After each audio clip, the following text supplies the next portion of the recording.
No one wants to hear a millionaire complain that they didn't get more millions. You're already a millionaire. Taraji lives in a $6 million house. She's worth $12 million.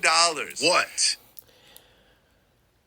Am I crazy, or did he just call Taraji P. Henson an ungrateful black bitch that should be grateful to be in the vicinity of other millionaires? Forget unequitable pay in Hollywood. She should be happy to sit in her $1 million home. Is that what he just said? What does it mean for Vlad TV to try to talk shit about Taraji P. Henson being a millionaire, saying she should have got paid more, but you've made a career out of interviewing rappers who literally talk about how the music industry has ripped them off and not paid them what they should have been paid? Make it make sense. I'm just curious. Does Vlad have this same energy when we talking about NFL and NBA players having lockouts because of inequitable pay? And they millionaires, right? It's not just Taraji P. Henson. It's not just black actresses. It's not just women in the industry. This is a structural issue that has to do with black women, and they pay always already being devalued, especially in comparison to their counterparts. As this article pointed out, countless observers inside and outside the industry have said they identify with Taraji's struggle, and it shows that the pay party is still out of reach for black women and other women of color.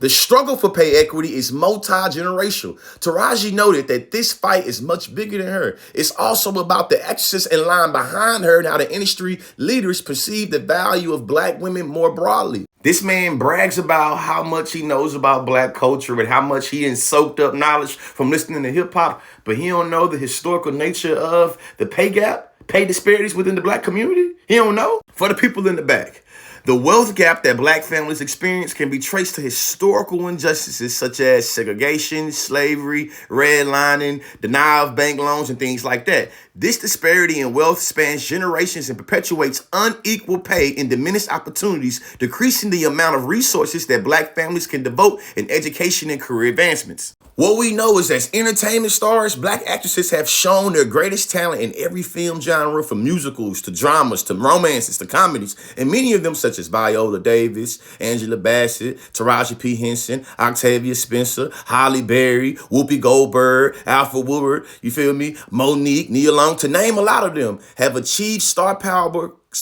comparable to their white male and female counterparts, yet many of them still have horror stories about compensation and discrimination. Remember, I said this is a structural issue and it's bigger than Taraji P. Henson, right? It's a structural issue, right? And it's bigger than Taraji P. Henson. That's the reason why Emily Martin, the vice president of education and workplace at this little National Women's Law Center, said that if you look at workers who don't have a high school diploma, that is the high school education level of which the wage gap is the smallest for black women, who make a whole 75 cents a dollar for everything that white men make, because there is more of a cap on lower wage earners. So if we're able to cap the value of a millionaire's labor of a black woman, what you think this means for the women that's literally dealing with poverty and eating sleep for dinner? How you think they labor is being hit with equity? Hey, in closing, the language and rhetoric that he used is not just dangerous for black women trying to get equitable pay. It's also dangerous for any black people that's trying to get paid, especially when they're perceived as being some spoiled athlete or actress that's already getting millions, that's ungrateful, and just should be a pickaninny that's happy to be in their space. Education is elevation, man.